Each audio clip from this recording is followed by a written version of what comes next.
in the city of Bridgeport is something that we need to continue to tap into our youth. Issues at home, issues with mental health, issues with abandonment. What Kingsley's doing is drawing attention to our youth, bringing them in. He's tapping into them, not just who's around the city of Bridgeport. He does his annual events at the high schools, and that's how he's reaching out to these kids. So as a city council member, and although I do give the grants department a hard time when they come before our committee, I will continue to support any grants that come before the city of Bridgeport that has to do with our youth. So I thank you all for being here on today, and we appreciate Kingsley for all that he's doing. Steve, thank you as well. And this couldn't have been possible without the mayor of Bridgeport. We would not have seen something like this happening with the previous administration, and I'm sorry I'm being biased, but it is what it is. Thank you. Kingsley, thank you so much for bringing your group to our school. We saw 5th, 6th, 7th, and 8th graders see this event, and it was such a positive thing to see them open up and talk and look and enjoy. Pioneers, I was 6 years old when you started this. I see my 8-year-old grandson here, and he's listening to it now, so thank you for doing this for us. Mr. Mayor and everybody else, please support this great, great organization. Also, we want to hear from Mr. Steve Nelson, who gave great leadership. Put your hands together for Steve. Thank you so much. I'm just going to be brief. For those from Bridgeport who know me, I am a school resource officer in the school, which I am now a city sheriff. And we are tying all that in with the My Brother's Keeper program so I can educate our young men on the laws, how to deal with police, how to get home safe. All of this is going to be put together, and we need hip hop to join in with us because these messages have to be positive to these kids. What you guys started was not meant for us to go out here and degrade our women, to carry guns, none of that stuff. So we all got to work together to make this happen. I appreciate you, Mayor, for allowing us the opportunity to be here. Thank you so much. And as both Mr. Nelson and our councilwoman have said today, this would not be happening were it not for our mayor.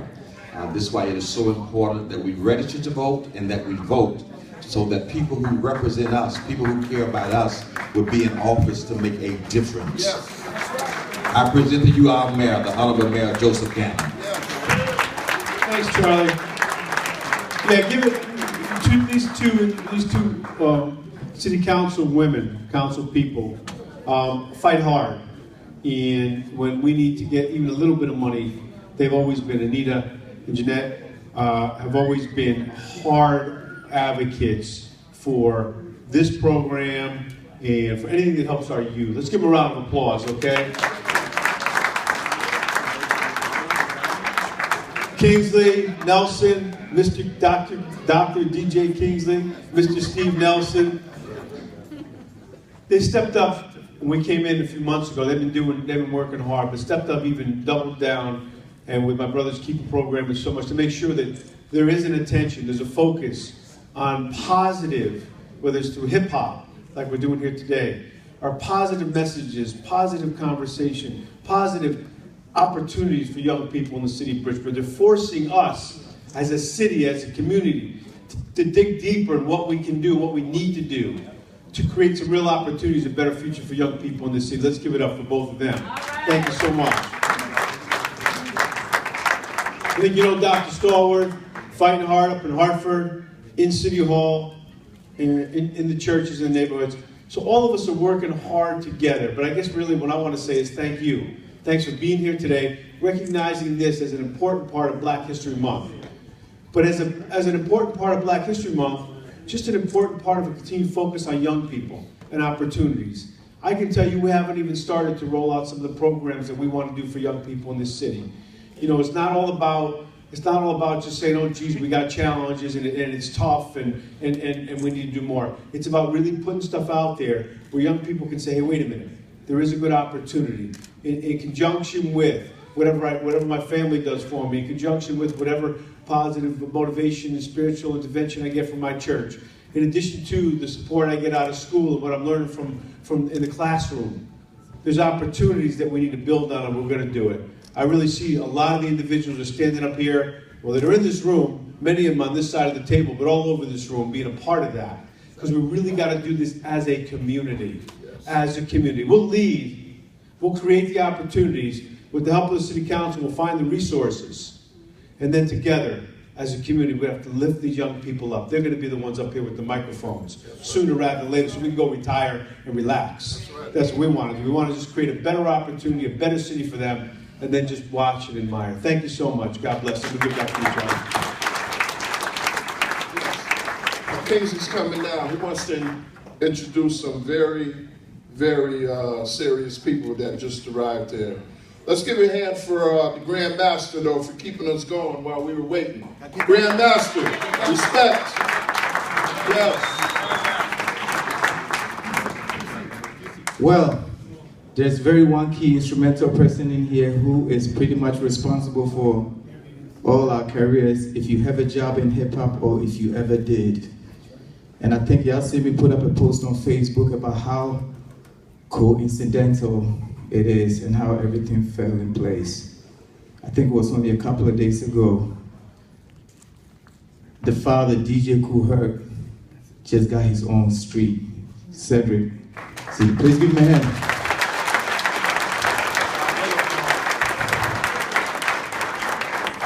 We just lost one of our own. By the way, this event is also in honor of DJ Smash. Let's give DJ Smash a hand. He's not here with us. Right. We just lost one of our own DJs, Big Cap, and I seen you outside in New York when I went to his funeral. Yeah, he was a soldier. Let's have a moment of silence for DJ Big Cap and DJ Smash.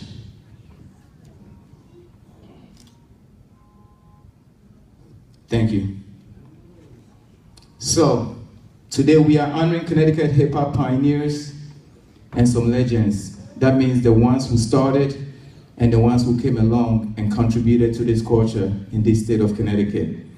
And we could not do this. I needed DJ Kool Herc to be here to give us his blessing for starting this culture.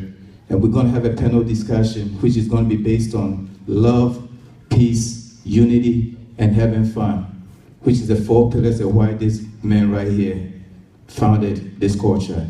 Love, peace, unity, and having fun. Our today's youth got it all twisted. We've been bringing some kids to the mayor's office. We brought kids from Central, kids from Bassett, and kids from Harding. And they look right there in Rep Star Wars' face, at the mayor's face, and said that the music they've been listening to in Chicago, the trap music from Little Herb, Little this, Little that, plays a part in why they do the things they do. They actually looked him right in the face and said that.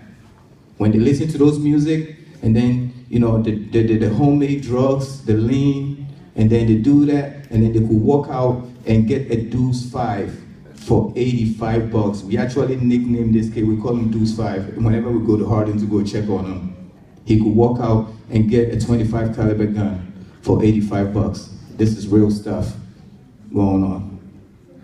So, we're going to talk about that. We're going to have that panel discussion. So that's why we ask you to bring your kids in here so we could educate them what this music culture is all about. So please help me give a warm welcome to DJ Kool Herc. Thank you, thank you. Thank you. Thank you, Your Honor, for being there blessing us right now. This music, I came from Jamaica, 1967, from Kingston, Jamaica. Landed here like any other immigrant for the opportunity to a better life. And I landed in the Bronx, 1967. Mayor Lindsay was the mayor, and Governor Rockefeller was the governor. And Vietnam was going on like Iraq was going on right now. And I was playing the music for the kids and for their brother, older brother, their father to come back home. And they thought it was going anywhere. And the kids love the music. Hip hop is about youth and young at heart. Okay, another way to get out of the neighborhood instead of running fast and jumping high or selling drugs. This is pure energy. You couldn't drop a dime on it.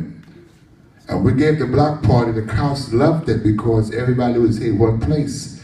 Their tour was nice. And I was the first person I could say go to 6 in the morning. Because I wasn't just paying for myself, I'm paying for the community. People gotta go to work. I don't care about the little hippity hop, how they call it.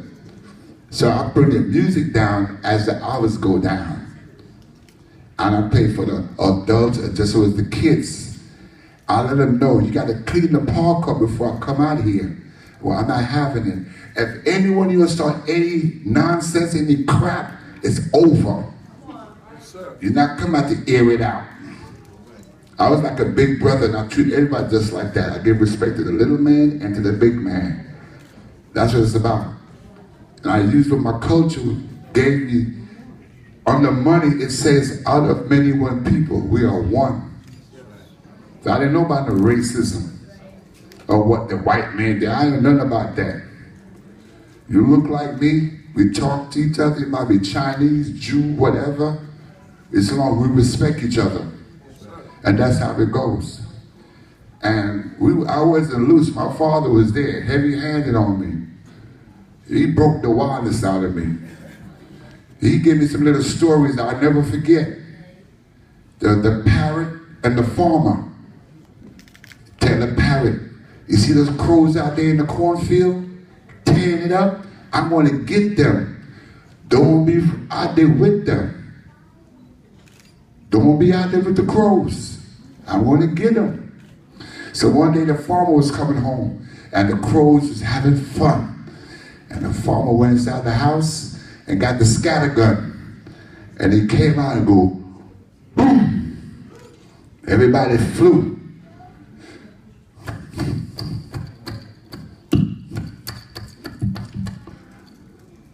Who got hit? The parrot. I told you not to fly with the crows. And it's always like that. Somebody always come from college or somewhere and they spray the block. Who always get hit? The parrot flying with the crows. So, okay, your father, your mother is your hero, not no rappers. The one who paid the bill, feeding you, the roof over your head. When everybody flee, who's there to come rescue your mother and your father?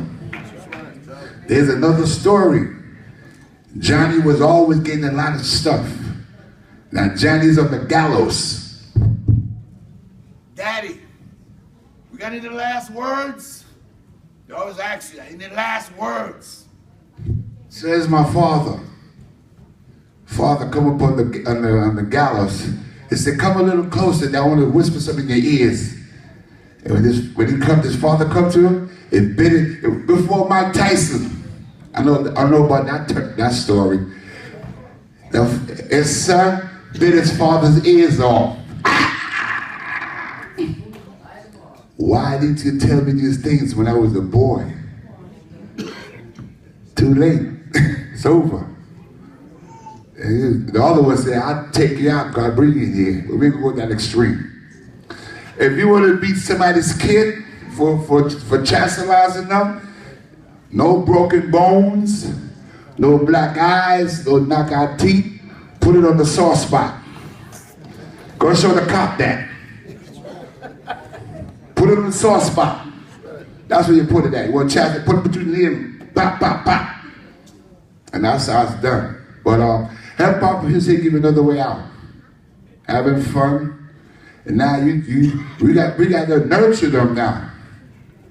Because we get you out of the phantom zone. They tell you not to go. That's the ghetto. I don't call it that. I call it the hood. I don't live in the hood. I live in the neighborhood. Hello, Miss Johnson. Hello, Mr. Lopez. Yeah, old Mr. Gonzalez. Good morning. Buenos dias. We learned that. Learn some Spanish. We live together. Learn it.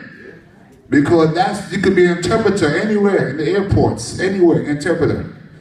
Going to put us together not to understand each other. Ignorance. You don't understand what I'm saying to you? That's ignorance. All right? Let's do what the Jews do. Introduce our kids to society at 14, 12 years old. So make that the wake of the police station.